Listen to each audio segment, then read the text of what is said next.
Bien. El seminario 5 que inicia hoy se denomina Identidad y Modernidad Latinoamericana en el siglo XX. Otra cosita que no voy a acelerar es que hablen de lo que yo estoy hablando. Porque ya llegamos a un punto que ya estoy saturada. No solo de que hablen, sino de que cuenten chiste y que no les importa lo que yo estoy diciendo. Entonces, esto es simple, súper simple. Son todos adultos. Que no le interese, la puerta está abierta y se va. Porque no solo me molesta a mí, sino me molesta a los compañeros que sí quieren prestar atención. Y otra cosa que no voy a tolerar tampoco, me parece que es el celular.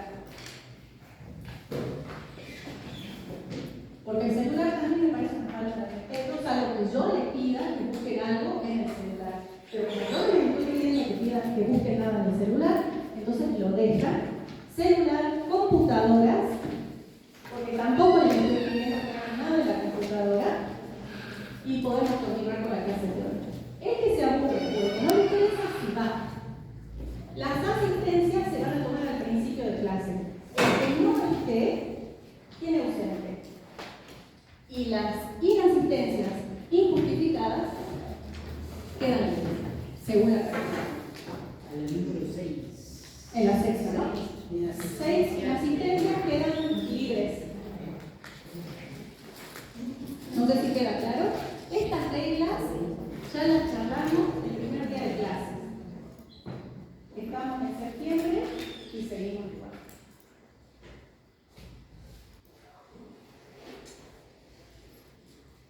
Bueno, dentro del siglo XX lo que nosotros estuvimos viendo es el movimiento moderno. Dentro de este movimiento moderno yo les expliqué que no solamente teníamos las influencias que nos llegaban de Europa a partir del racionalismo, el funcionalismo, todas las teorías de Le Corbusier sobre el movimiento moderno, sino que en América particularmente se estaban gestando otro tipo de movimientos como reacción de alguna manera a este movimiento moderno europeo, racionalista y funcionalista. Estos son los contenidos que vamos a ver en este seminario. Los dos movimientos que se dan en América, en particular en Argentina, como movimientos nacionalistas que forman parte de los movimientos modernos del siglo XX. Entonces los hemos dividido en dos partes. Por un lado, el movimiento neocolonial americano y por otro lado, el movimiento denominado modernidad afroamericana.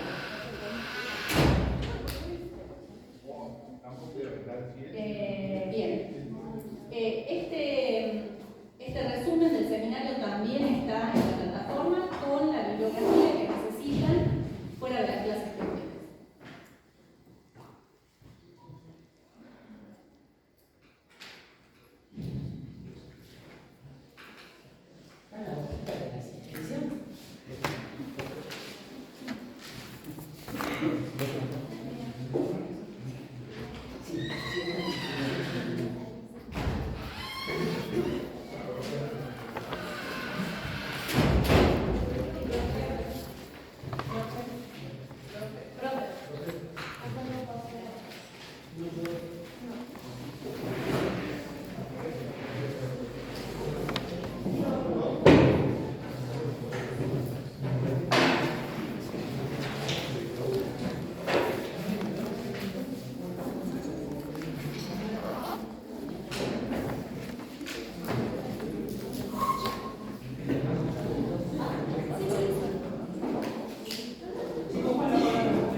lo que nos identifica,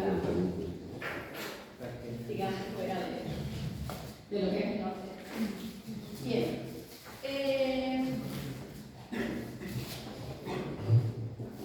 Los movimientos entonces que vamos a tener en cuenta dentro de lo que son los movimientos nacionalistas se denominan neocolonial y casablanquismo. Neocolonial, no colonial, ¿no? Es nuevo colonial. Bien, y estas son las etapas que se las vengo repitiendo desde que comenzamos con el movimiento moderno para que tengan en cuenta cuáles son las corrientes arquitectónicas según los periodos en los que se van dando. Entonces, dentro de la primera etapa, que va entre 1920 y 1930, donde dentro del movimiento moderno teníamos como una de las corrientes el Art Deco, en Argentina y en América se van gestando la corriente neocolonial. Entre el 30 y el 50 continuamos con las teorías del movimiento moderno. Entre el 50 y el 70, que es cuando comienza el caos moderno, comienza la corriente del casablanquismo, sobre todo en Argentina. Y la cuarta y última etapa, que se da a partir de 1980,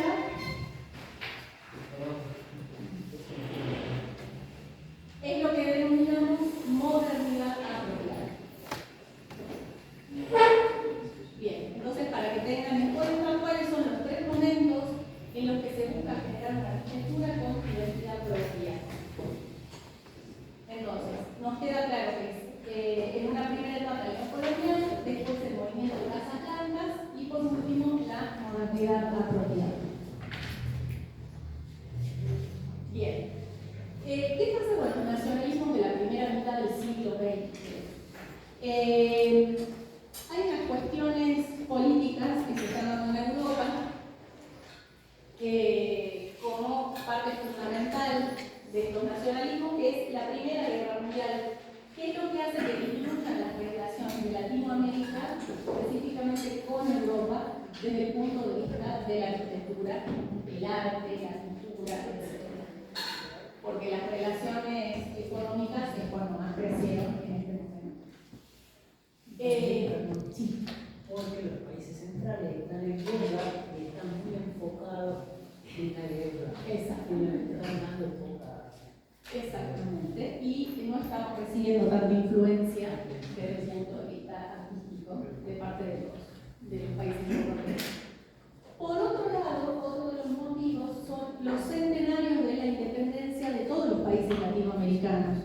Independencias que se gestaron a partir de 1810 y que en 1910-1916 cumplen 100 años. Entonces comienzan los festejos por el centenario.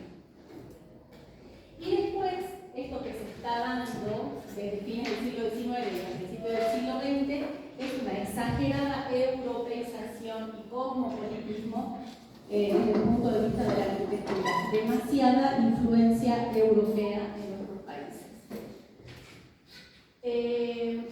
Entonces, las tendencias nacionalistas podemos decir que es el interés que tienen las élites, por ejemplo, en este momento, por revalorizar sus propios países.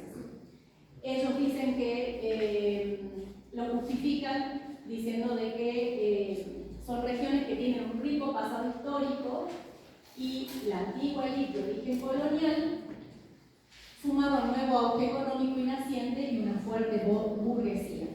Nuevo auge económico justamente por ser proveedores de materia prima en este momento a Europa.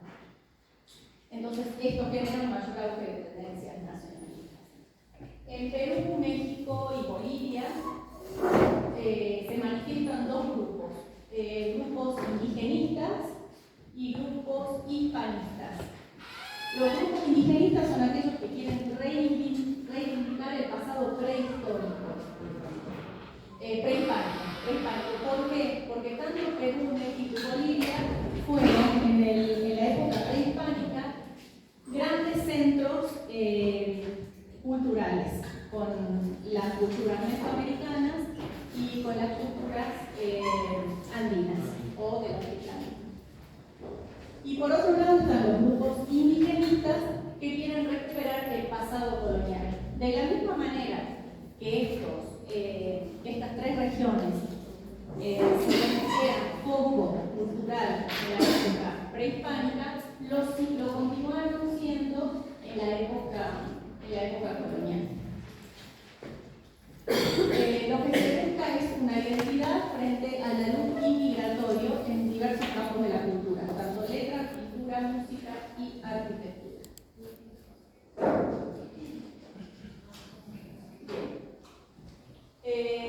Dentro de la arquitectura, las élites están interesadas por la identidad. Entonces, es cuando aparecen lenguajes formales basados en arquitecturas históricas, ya sean propias del lugar u otros lugares, pero dentro del periodo colonial.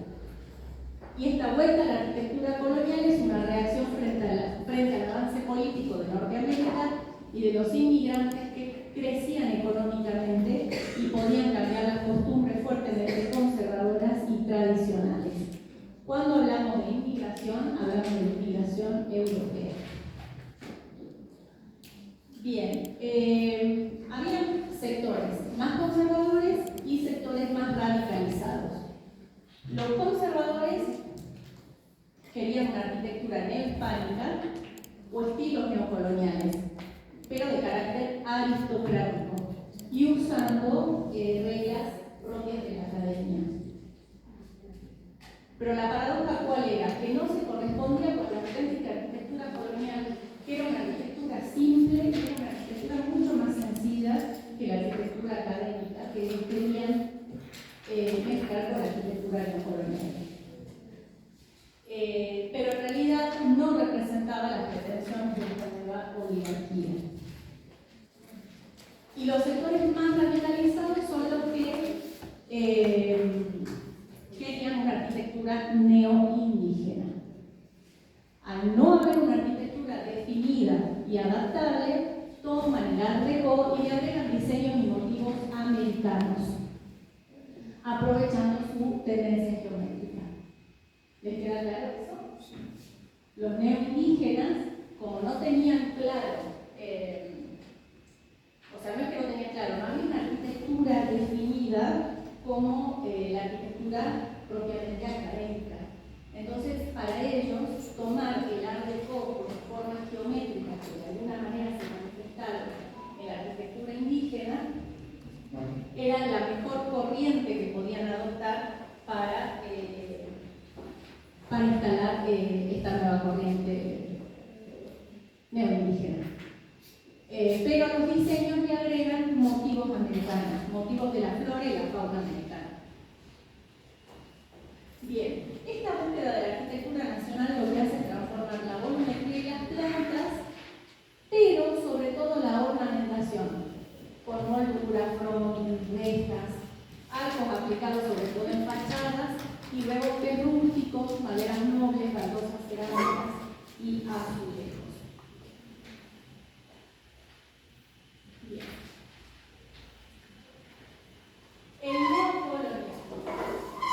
El neocolonial surge en América Hispana a principios del siglo XX y se inspira en la arquitectura iberoamericana de los siglos XVI al XVIII.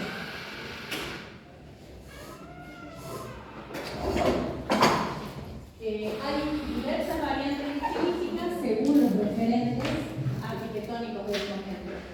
Y hay una reivindicación nacional con importaciones culturales, pero que se dan de manifiesto dentro del continente. Es la misma respuesta arquitectónica con dos actitudes diferentes. Por un lado, la invención de una identidad inexistente y por otro lado, la búsqueda de una identidad perdida.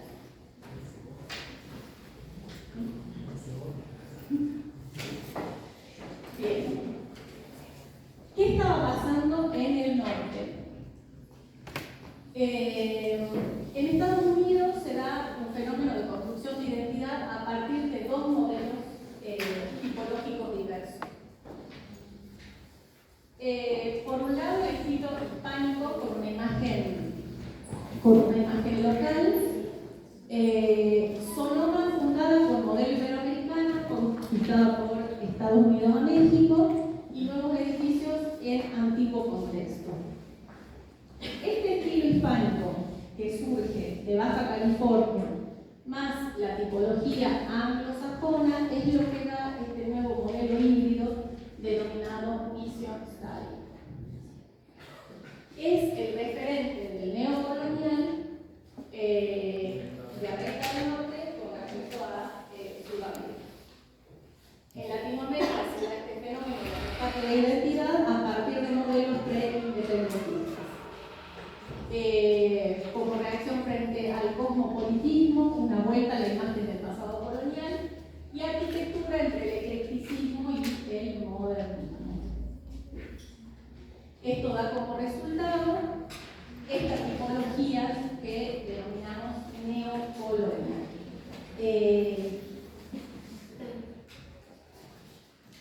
Bien. En Latinoamérica se dan fenómenos similares de búsqueda de una identidad arquitectónica propia.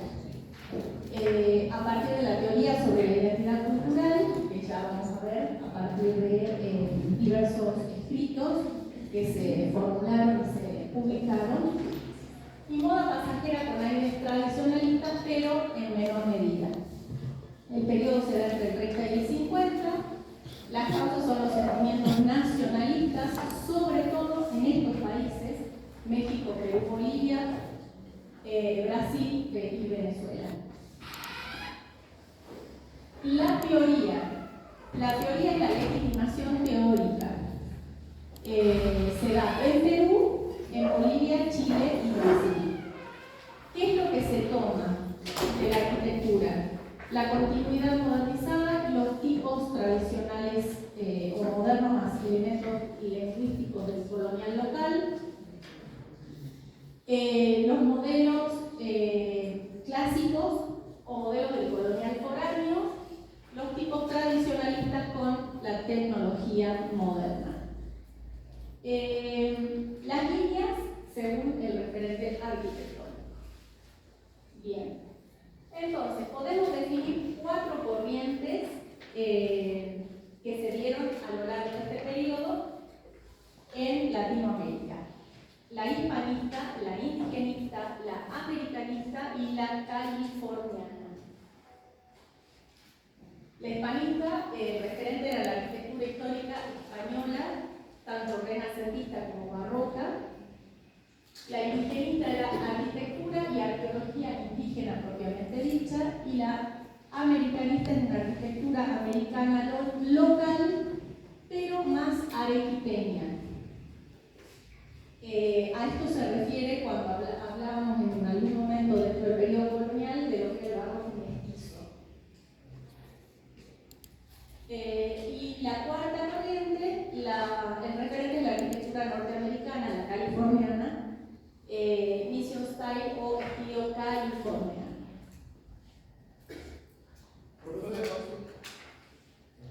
Sí. La arquitectura dinámica, ¿no? ¿Cómo influencia esta? ¿Sí? Sí.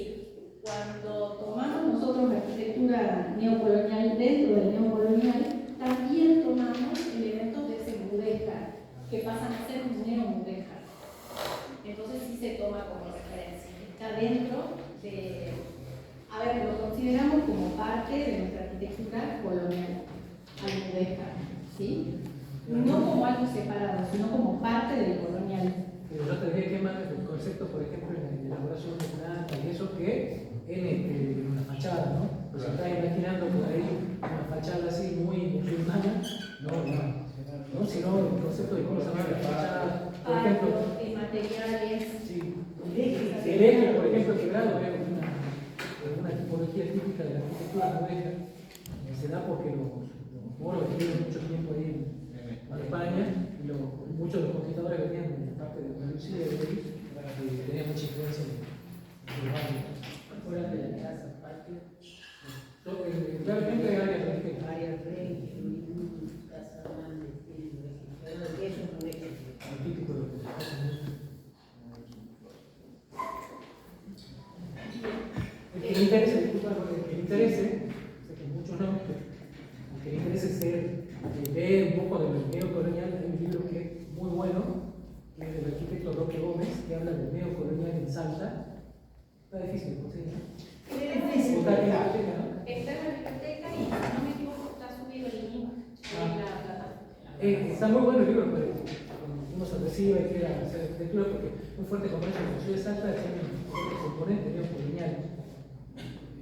Y es necesario como arquitectos saber cómo se interviene en eso o seguir construyendo en una idea de neocolonial ayornada a nuestro momento. Y ese libro a mí me pareció indispensable. Vos te lo leíste, no sé, que vos también. Sí. Está en la biblioteca. El libro está en la biblioteca. Aparte, es como un cuestionamiento de Roque, que era justamente profe nuestro, de la cátedra, el diseño colonial en Salta plantea ahí una disyuntiva, si es realmente un estilo o es parte del imaginario. Está bastante bien hecho, bastante bien pensado. Muy sencillo, muy sencillo. ¿Vos lo leíste? Leí un pedacito. Está bueno, y aparte, para nosotros que somos arquitectos, viene muy ilustrado, o sea, son dibujos de él que ilustran muy bien. Ha hecho un estudio también gráfico, digamos. Es el trabajo de campo de la ciudad de Salta, una recopilación, sobre todo de la arquitectura de casas. La arquitectura residencial tiene excelentes ejemplos de recopilación. Se nota, perdón, se transmite ese sentimiento nacionalista o provincialista. A mí por lo menos me notó todo el que acabo de historia, 1, 2, 3, 4 y las otras dicen no me lo verán, leyendo ese libro.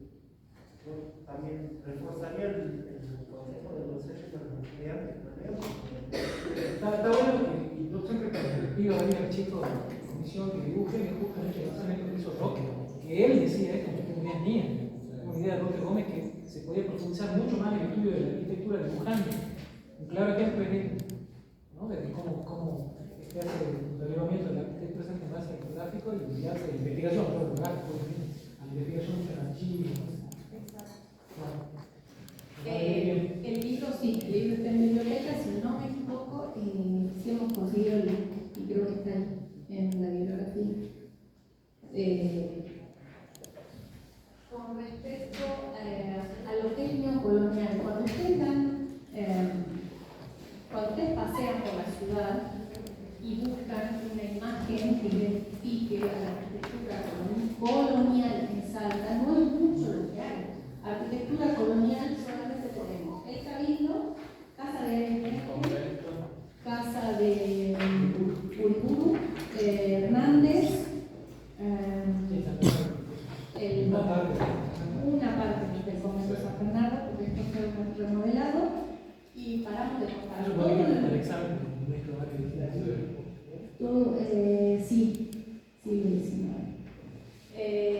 todo lo que ustedes vean como imagen de un posible colonial en Salta, ya sea por la utilización de molduras, rejas, frontis, etc., es neocolonial.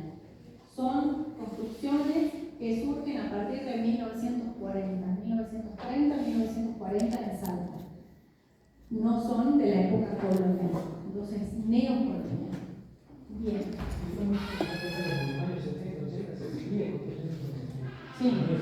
Sí,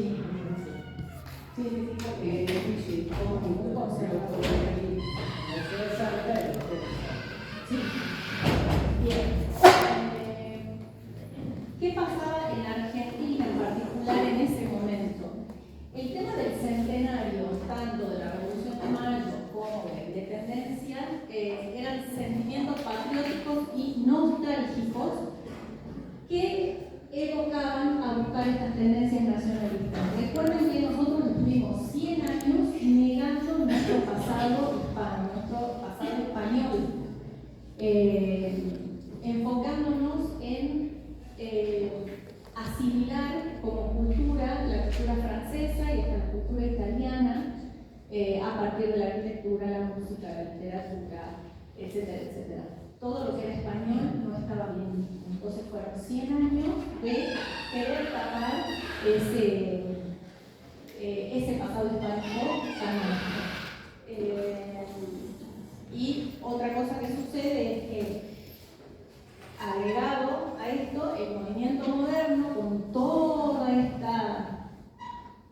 esta vorágine que implicaba cambiar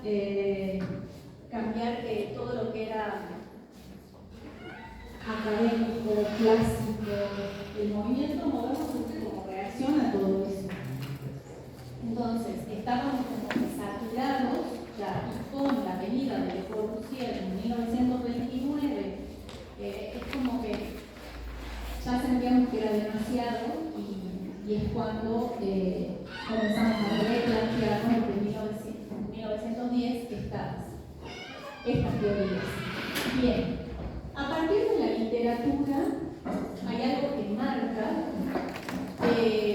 a partir de Ricardo Rojas. Ricardo Rojas con sus obras sobre la restauración nacionalista y la argentinidad que se dan entre 1909 y 1910, donde busca revalorizar el sentimiento nacional.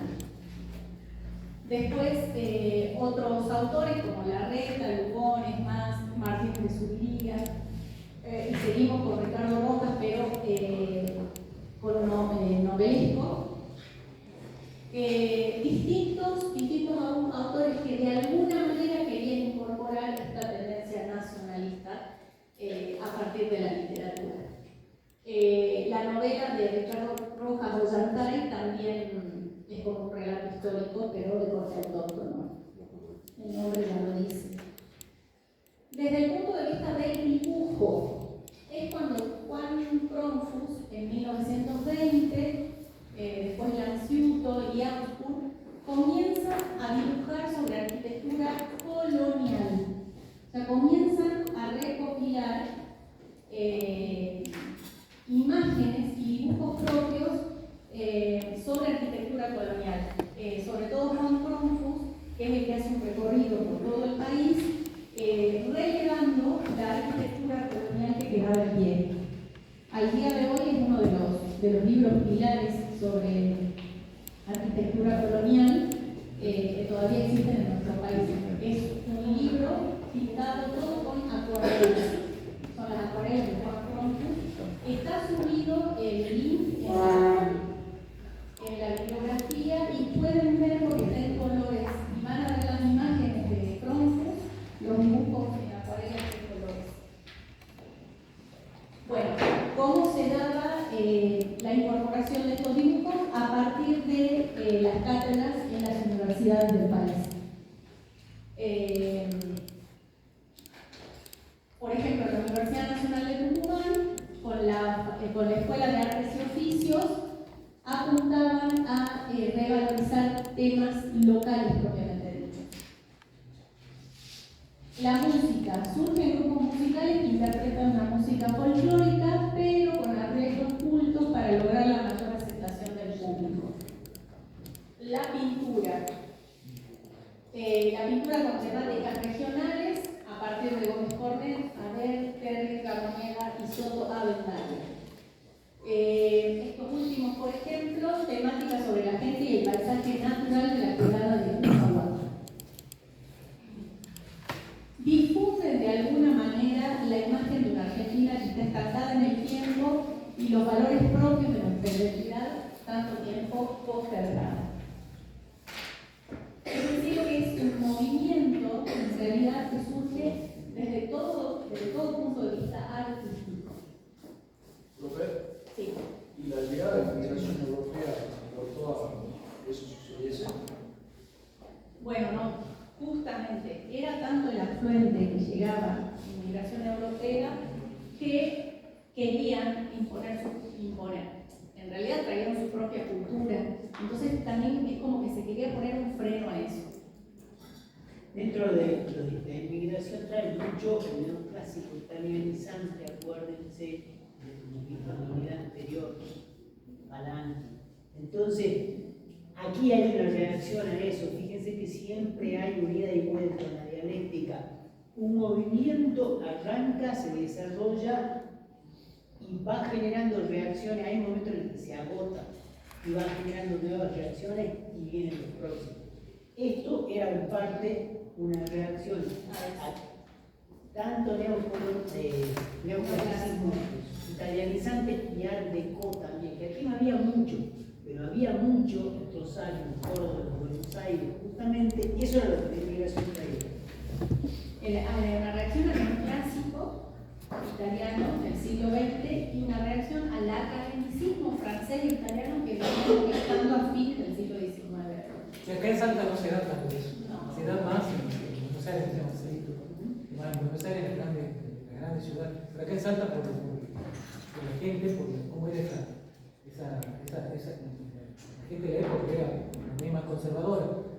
Entonces, ese movimiento cultural no va a pegar nada. Y sí va a ser un cambio de cultivo porque es la arquitectura neocolonial. Bien, y acá también cuando aparecen estos teóricos muy representativos de esta época, que son, bueno, Ricardo Rojas, como lo dijimos, Ángel Guido y Martín Noel. Esos son los más representativos, pero después además está Manuel Solar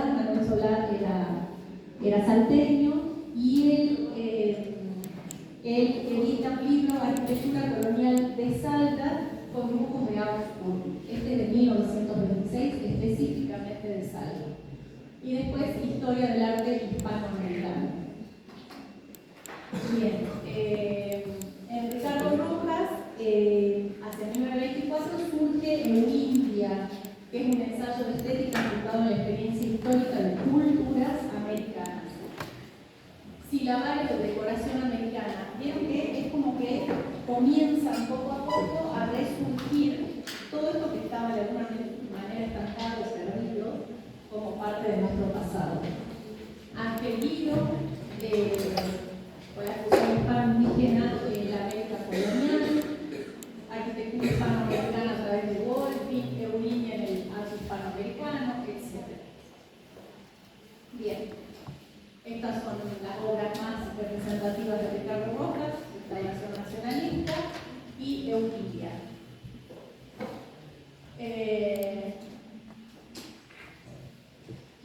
Bien, y tenemos acá algunos ejemplos para que comparen. Esto, por ejemplo, es la Casa de la Independencia de Tucumán y esta es la casa de Ricardo Rojas de 1927. Miren una y miren la otra.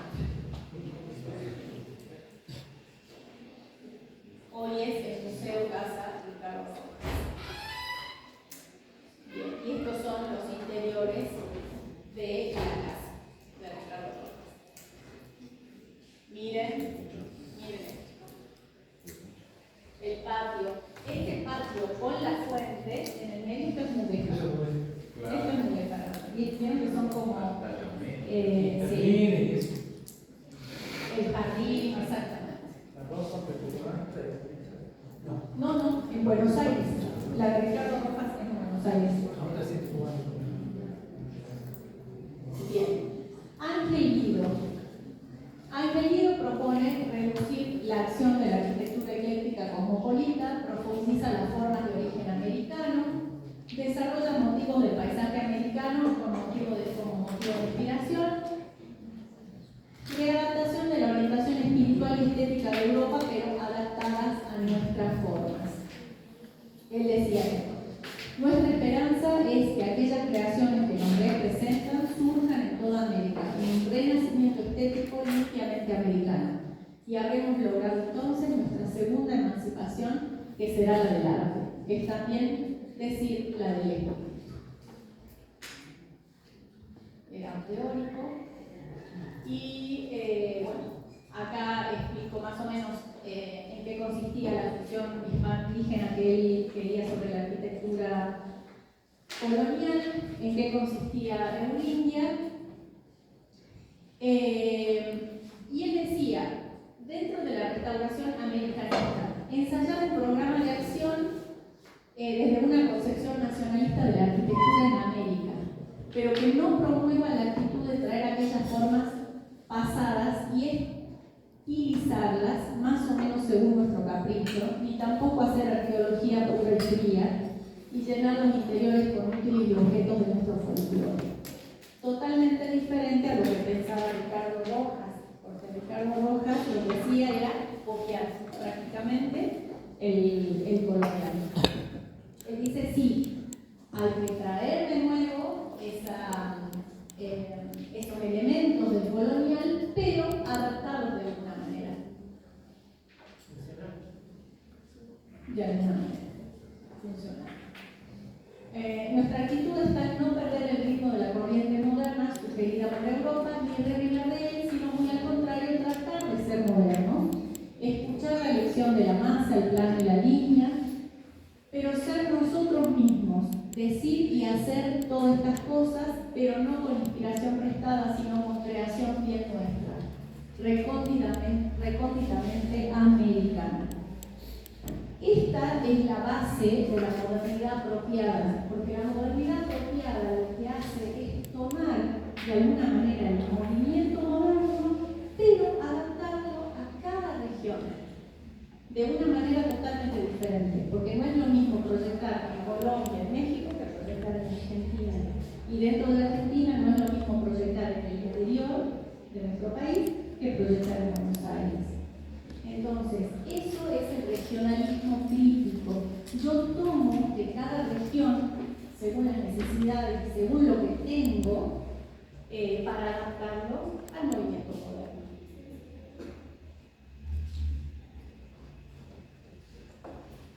Bien. Martín Noel. Estos son ejemplos de arquitectura de Noel. Él tiende, más bien, por la formación académica que tenía él tiende a mezclar de alguna forma el colonial con academicismo. Entonces, los partidos eran estructurados por normas académicas para la composición de sus obras. El lenguaje, repertorio formal hispanoamericano, y la ornamentación, composición de fragmentos ornamentales en conjuntos reconocibles. Es decir, que podemos hablar de plantas académicas y fachadas que tienen un lenguaje más bien neocolonial. Este es el caso de Noel. Por ejemplo, esta es la casa de Martín Noel, Museo Fernández Blanco, en Buenos Aires.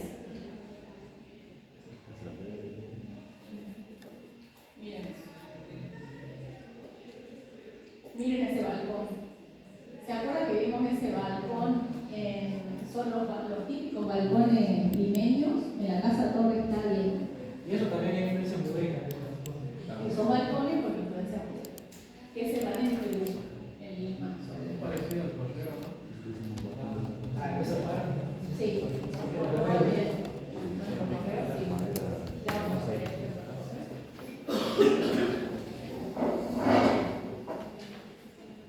La arquitectura alto-peruana de los siglos XVII y XVIII representa de alguna manera el prototipo de función hispanoamericana. Estos son distintos proyectos que se dieron, solamente fueron proyectos, tanto para la Facultad de Filosofía y Letras en Buenos Aires como la Embajada Argentina en Perú. Y este es el detalle de la embajada, del pórtico de acceso. Todo con reminiscencias coloniales del estilo alto peruano. Disculpe, profe. En la Federal de acá es muy parecido, ¿no? O en la copia. En la Santiago del Estero, sí, también. Y que está en la No, Yopune. Yopune y España. No, no es la Federal, sí, es el viejo correo. Ah, cortado, Sí, el el viejo viejo correo sí funciona, pero es el, sí. Sí, creo que algo así como esto, parecido, digamos. Ahora lo vamos a ver, es el viejo correo. Ah. Es el edificio del viejo correo. Te iba a decir algo con respecto a eso. La justicia federal. Sí. Es la justicia federal lo que está funcionando ahí.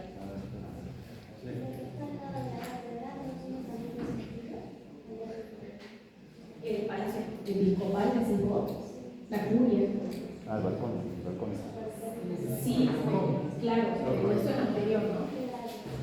Eso es siglo XVIII. Sí, tiene ese balcón. Bien, esto le iba a decir que cuando veo yo esta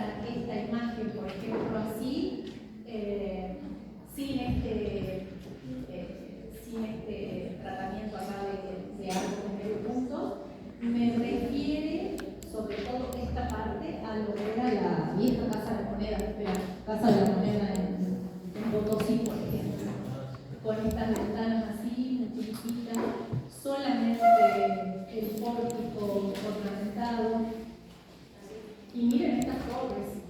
Ahora, cuando lo vemos así en conjunto, es una iglesia del periodo barroco. Una iglesia, puede ser una catedral americana del periodo barroco, sin lugar a dudas. Y después acá en este proyecto, bueno, los balcones obviamente. Esto también me referencia mucho a los conventos que se dieron en México, los viejos conventos como San Agustín de Acolma, por ejemplo.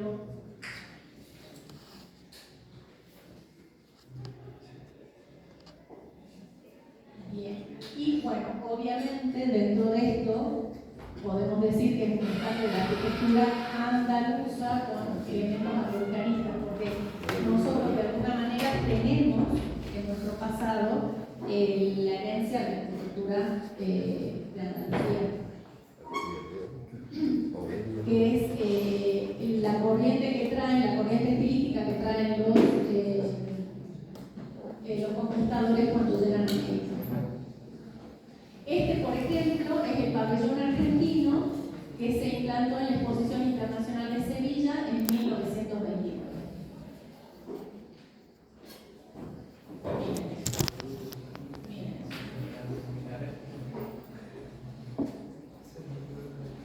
Bien. Surge también en este momento, hacia 1938, la Comisión Nacional de Museos, Monumentos y Lugares Históricos, que es la comisión encargada de patrimoniar los bienes prehispánicos. Es decir, cuando ustedes ven que esta obra es patrimonio argentino, es la comisión, es esta comisión que surge en 1938 la encargada de revalorizar estas obras. Hacia 1938 y 1945 se restauran los principales monumentos históricos del periodo colonial. La Casa del Congreso de Tucumán, el Cabildo de Buenos Aires, la Quinta de Pueyrredón, las misiones jesuíticas de San Ignacio, la Iglesia de la Compañía de Jesús en Córdoba, el Convento Iglesia de Jesús María. En Salta se restaura el Cabildo, que recordemos que en el siglo XIX el Cabildo había sido vendido. En este momento, cuando se recuperan esos inmuebles que ya no pertenecían al gobierno nacional, se recuperan y forman parte del listado de patrimonio.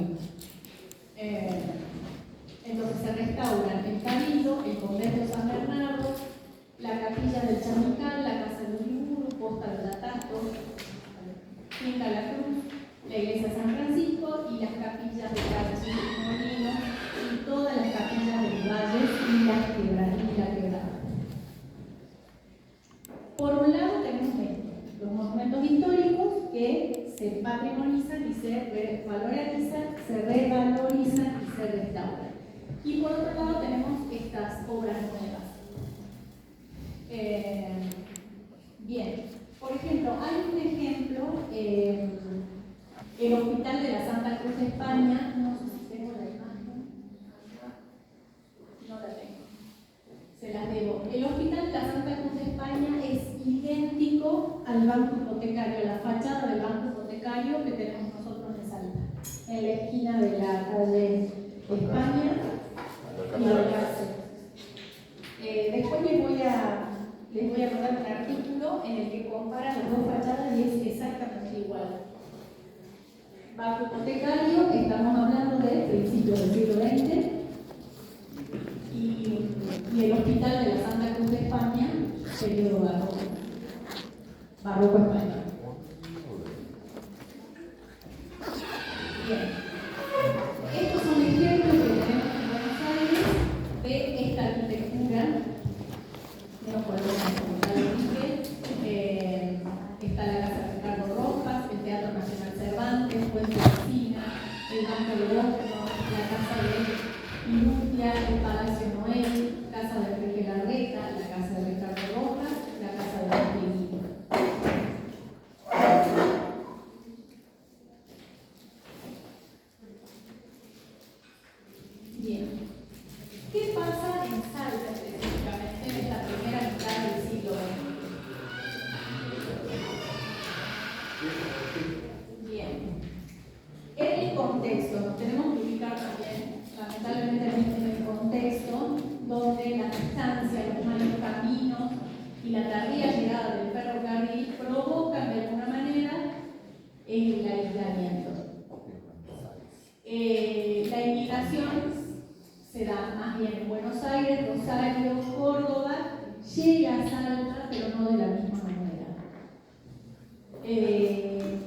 La arquitectura que tenemos en esa primera mitad del siglo XX, recuerden que es la arquitectura italianizante como arquitectura fachadista, y la arquitectura académica que de alguna manera refleja el academicismo italiano o academicismo francés.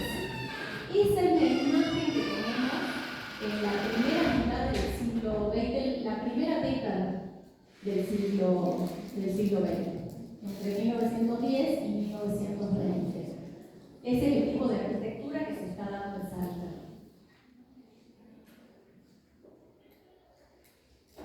Bien, cuando llega el neocolonial hacia 1930 y se instaura dentro de una sociedad tradicional, conservadora y fuertemente clasista. Salta le dice no a la corriente indigenista, sí a la corriente colonial hispana. Las fuentes de inspiración son edificaciones locales que quedaban de alguna forma en el periodo colonial, ya que Salta como Córdoba conservaban numerosos ejemplos de excelente calidad por su situación política económica, sobre todo en el siglo XVIII. Por ejemplo, la Galería Continental, ¿se sigue llamando, no? Sí. Que surge en este periodo, con balcones que de alguna manera reflejan los balcones que tenía el Colegio de la Compañía de Jesús. Es una réplica de esos balcones. Profe, Sí. el tercero está la risa, ¿no? ¿Este? Sí. No, esta es la casa de Hernández, la que está en la Alvarado. Florida.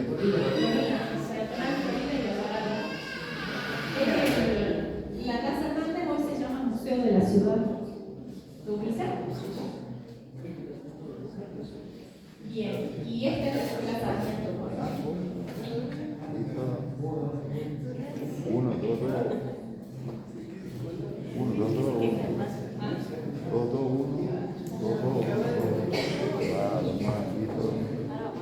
pasan atrás y se ponen las cosas.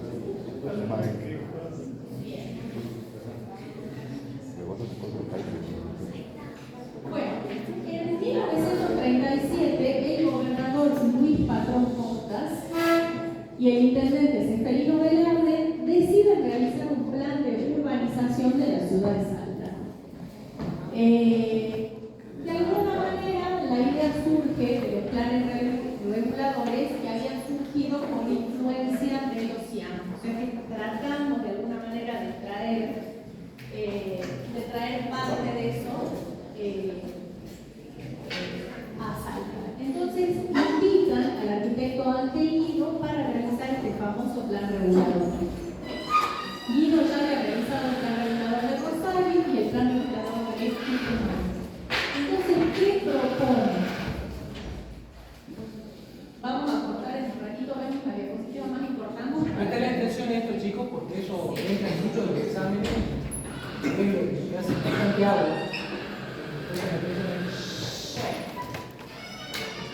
El contrato preveía la concreción de un estudio de transformación de plazas, remodelación y ampliación del Parque San Martín, formación del marco definitivo de la Plaza 9 de Julio, formación de paseos y plantaciones en el Cerro San Bernardo, proyecto de una red de avenidas de tránsito y ensanche de algunas calles, plan general de espacios libres y proyectos de reservas a crearse en vista del ulterior desarrollo de la ciudad.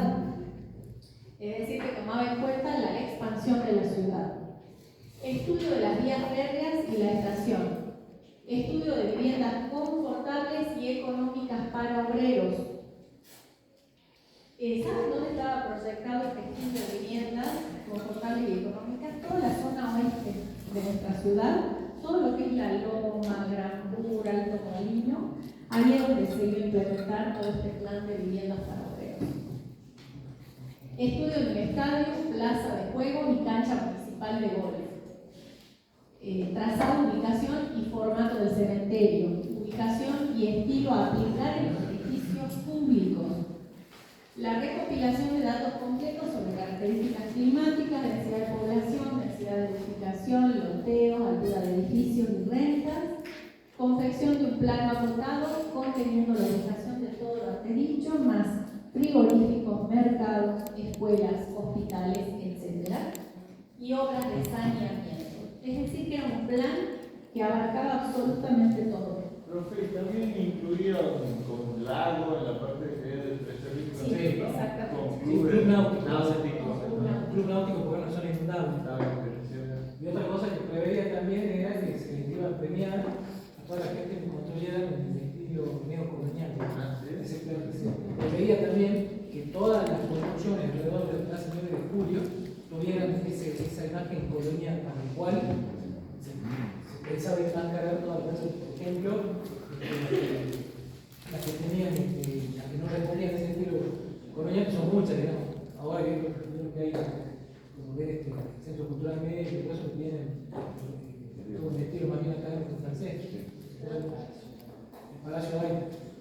Pensaban en enmascarar todo eso, pero decían que colonial. Y se hizo, se tocaron premios, construían con las fachas. Incluso se llegó a las viviendas italianizantes a ponerle tejas arriba, digamos, enmascararla, ¿no? Disfrazándola un poco, digamos.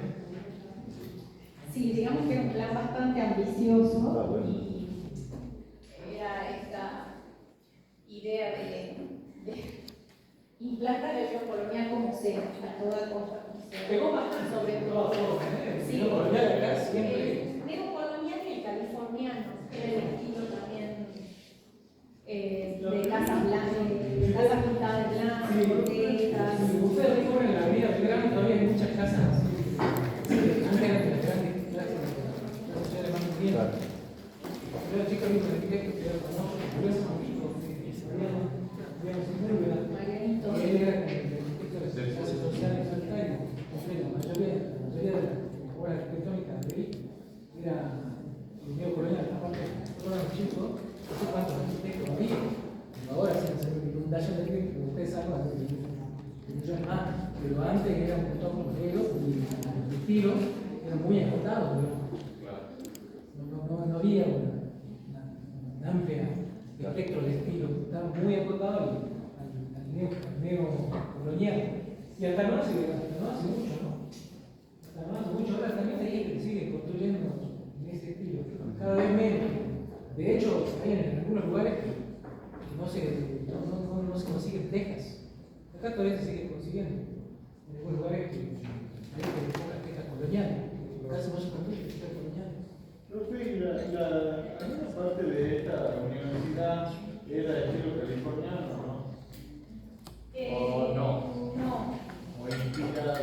No, en realidad lo que cuando se hace el proyecto de la universidad se toma de alguna manera el neocolonial, pero a ver, con respecto a la utilización del ladrillo, por ejemplo, la teja, la piedra, digamos que es más bien algo regionalista. Pero no es californiano. Pues yo había escuchado. Es una mezcla. Sí, muy ecléctico. Sí, una mezcla, porque tenés las techas por un lado, ese basamento de piedra que identifica todos los edificios. Gracias, ¿Cómo? el estudio Atlanta Curso. Atlantic Curve, sí. El mismo que hace El Hotel Salto. No. Era el mismo, digamos. Era el estudio. Jamás. El estudio Atlanta Curso. Sí, sí, bueno, dentro de acá se ve algo de lo que Guido proponía, llevaba la estación de ómnibus, por ejemplo, a las lomas de Medeiros. La loma de Medeiros es toda la parte oeste de la ciudad, donde está el campo militar, por ahí, el hospital militar, todo eso se llama loma de Medeiros. El Gambur, donde está Aguas del Norte. ¿Cómo se llama eso? ¿Dónde está Aguas del Norte? El Alto Molino. Todo eso es lo más de Medeiros. Bueno, después unía la Plaza 9 de Julio con el edificio de la legislatura y el Parque San Martín con una gran avenida central.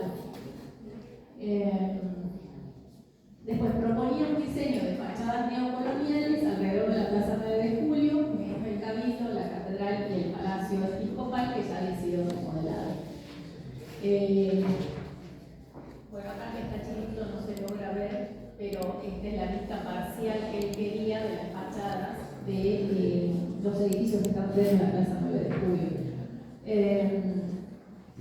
Dice, para lo cual tendrá que ajustarse a prescripciones estético-edilicias, ya sea con una pantalla o adaptando los edificios al estilo. Esta es la parte de un náutico que quería hacer en la parte de Tres Cerritos, si no me equivoco, que después del estudio que él hizo de morfológico, geográfico morfológico, él sabía que esta era una zona inundable, una zona de acumulación de agua, que a día de hoy se da. No se le dio bolilla a esa parte del plan regulador y se hizo el canal de los Manzanos. Pero se inundaba, constantemente se inundaba. Bien, eso muy poco. casi nada, casi nada. ¿El cementerio estaba pensado ahora? El cementerio sí. Por eso se trasladaba la terminal para el otro lado, porque vieron que la terminal está en manos de los cementerios, entonces se la trasladaba hacia el otro lado, hacia el oeste. Por eso es importante cuando uno desde historia hace el análisis para el análisis de un edificio. ¿Qué les pedimos nosotros siempre? El análisis del medio físico. El medio físico es fundamental cuando yo tengo que proyectar una obra, porque si no conozco cómo es ese medio físico, después me pasa esto. ¿Sí? Que yo sé que es una zona inundable, pero igual hago un barrio residencial ahí. Pero cada vez que llueve, se inunda. Entonces, si no tengo idea de ese medio físico, ya sea porque es zona inundable, porque es zona, no sé, de riesgo psicológico, tengo que tener idea yo cuando lo proyecte. Por un lado, el medio físico. Y por otro lado, el medio cultural. Yo tengo que saber qué pasa en esa ciudad, qué pasa en ese barrio, cómo es su historia. Tengo que conocer eso para poder yo proyectar. Sí o sí, no para copiar, sino para tomar lo que a mí me sirva, pero con imaginación y con buen sentido común, poder proyectar algo en el siglo XX, en el siglo XXI, no en el siglo XX, en el siglo XXI, pero sin cerrar los ojos al pasado que tenga esa ciudad. Tengo que traerlo de alguna manera, porque forma parte de ese colectivo urbano. Y por otro lado, la utilización de materiales, porque yo no voy a construir una colonia con adobe, o sí. No sé, el adobe hoy se está estudiando y se está estudiando que tiene características muy peculiares, particulares para nuestro medio físico, que quizás sirvan más que el hormigón armado. Entonces, bueno, está. Sí, el adobe, sí. De hecho, promovido por la Facultad de Arquitectura, se hizo todo un barrio llamado Ecosol, un ingeniero que trabaja acá, que es ingeniero caliente, que ustedes lo conocieron, conjuntamente con el arquitecta Coñoto, hicieron los barrios que eran todos bien arreglados. Era un proyecto interesantísimo porque era como un programa de autoayuda que construían los usuarios, ellos eran los mismos obreros, y se hizo todo un barrio de Ecosol, no recuerdo, se construyeron varias viviendas que reemplazaban a las personas, que eran de escasos recursos, con adobe, que él pudo enseñar ahí con arquitecta. Nosotros en ese momento éramos alumnos que íbamos a colaborar, un par de veces a colaborar. Se hicieron unas cosas muy interesantes. Y Rosario Lerner, Chile, Rosario Lerner.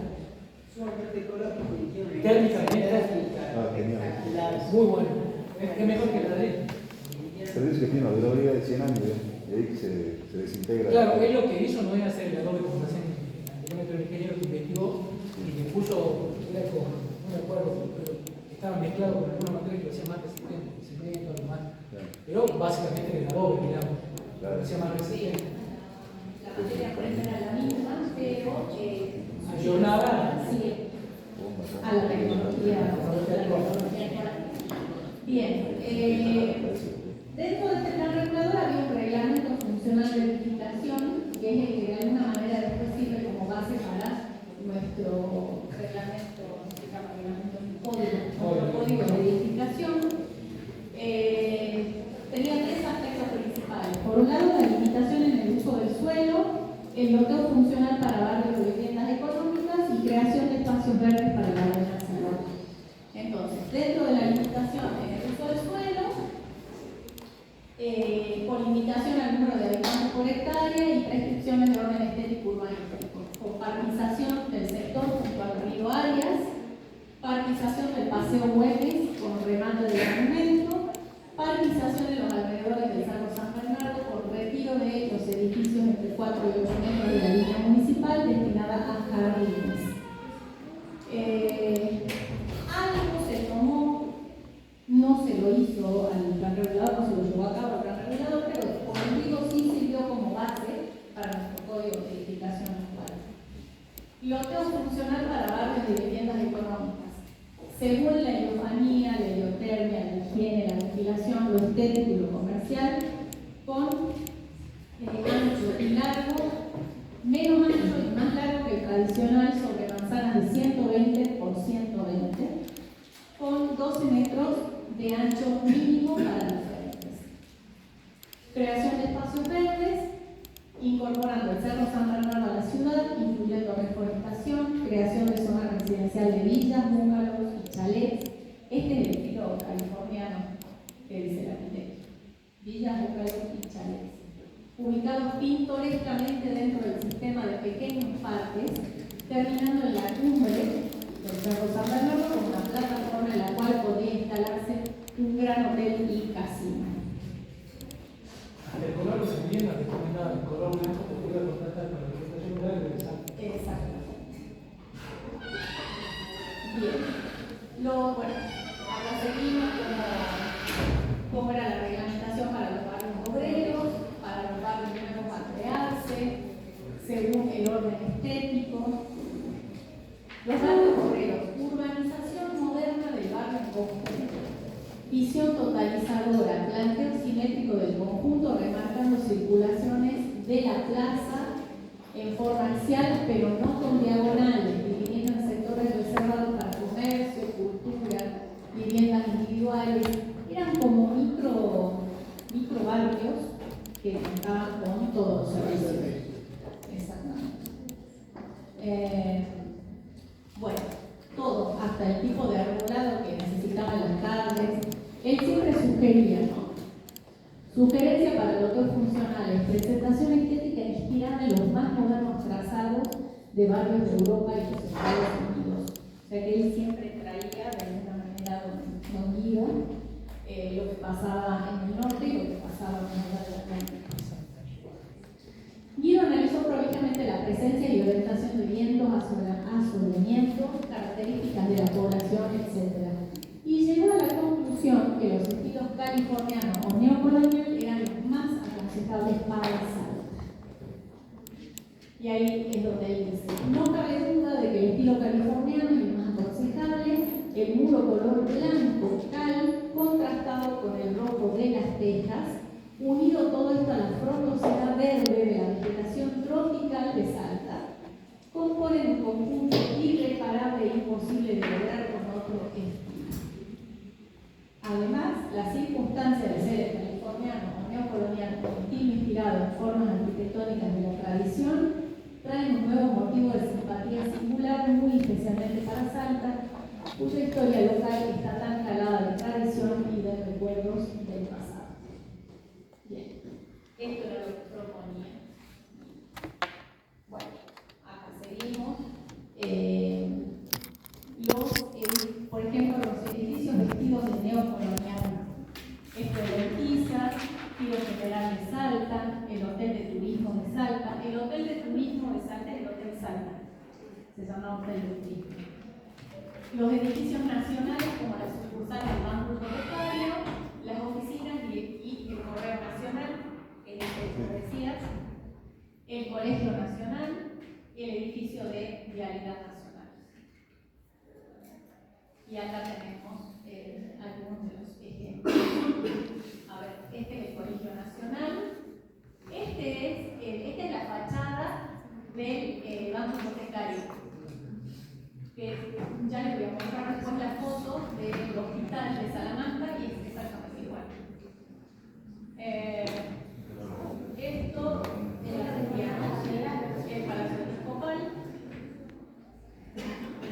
Esta es la remodelación que se le hace al Palacio Episcopal. En realidad, ya contaba, si no me equivoco, con este balcón. Pero se hacen las molduras y se enmarca de alguna manera por el frontis el acceso. Después que tenemos la galería, la continental y esta, ¿no? Sí, el bibliotecario. Esta es la escuela Sarmiento, quizás. ¿Más? La Jacoba de la Jacoba.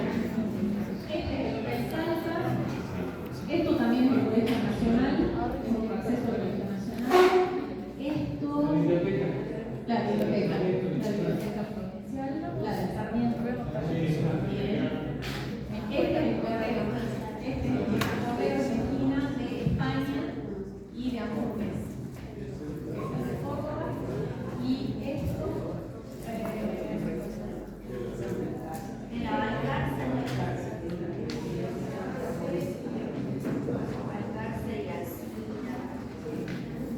Sí, eso me lo creo. Sí, 20 de febrero. Bien. Bueno, estos son algunos ejemplos de bien, acá tenemos miles dentro de lo que son edificios privados, que eran edificios públicos, y acá tenemos edificios privados, para que ustedes cuando recorran la ciudad de Salta los identifiquen.